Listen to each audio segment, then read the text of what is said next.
morning students. இன்னைக்கு கிளாஸ்ல solution chapter இருக்கிற exercise problem 1.16 பார்க்கலாம்.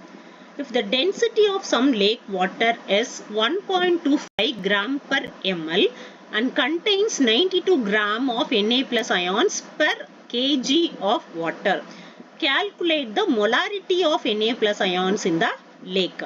So என்ன question கொடுத்திருக்காங்க, molarity of Na plus ions கண்டுபிடிக்க சொல்லியிருக்காங்க. So molarity ஓட formula என்ன? Molarity ஓட formula, so number of moles of solute by volume of solution in liters. Number of, so இது வந்து moles of solute. So number of moles of solute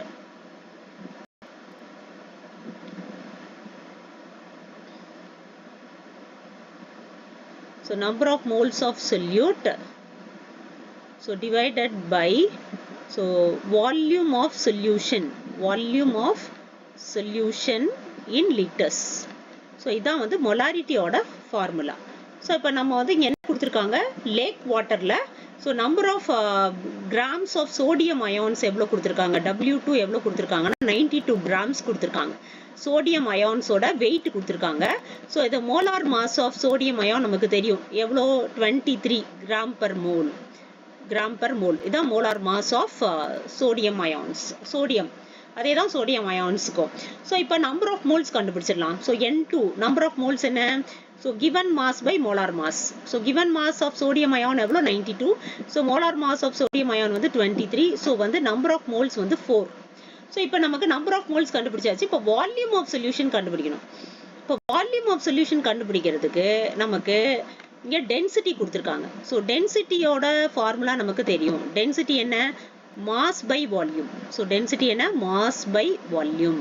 so இங்க क्वेश्चनல வந்து mass கொடுத்திருக்காங்க. so எங்க mass கொடுத்திருக்காங்க, so 1.25 gram per ml density and contains 92 gram of Na plus ions per kg of water.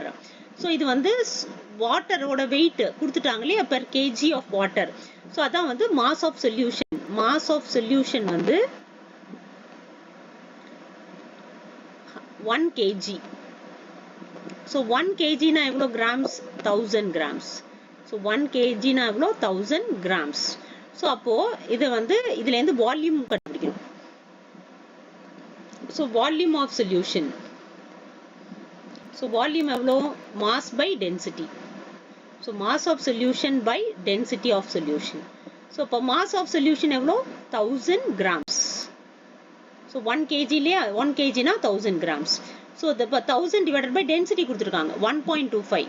so அப்போ 1.25. so 1000 divided by 1.25. so இதை calculate பண்ணீங்கன்னா உங்களுக்கு வர ஆன்சர் பார்த்தீங்கன்னா 800 ml. இதுதான் வந்து volume of solution. so இது வந்து volume of solution. so இப்போ நமக்கு number of moles தெரியும், வால்யூம் தெரியும், அப்போ molarity calculate பண்ணிட வேண்டியதான். so molarity formula என்ன, number of moles by volume of solution in liters. so இப்போ number of moles வந்து 4. so இப்போ வந்து volume of solution 800. இது வந்து ml இருக்கு. so ml இருந்ததுன்னா நியூமரேட்டர்ல 1000 ஆல மல்டிப்ளை பண்ணணும். so அப்போ இதை வந்து நீங்க இது பண்ணீங்கன்னா ஆன்சர் வந்து 5 moles per liter. 5 moles per liter. so molarity எவ்வளோ, 5 molar. so that is 5 molar. so இதான் ஆன்சர். so உங்களுக்கு இதை புரிஞ்சிருக்கும்னு நினைக்கிறேன். so புரிஞ்சிருந்தா லைக் பண்ணுங்க, ஷேர் பண்ணுங்க, சப்ஸ்கிரைப் பண்ணுங்க. Thank you students.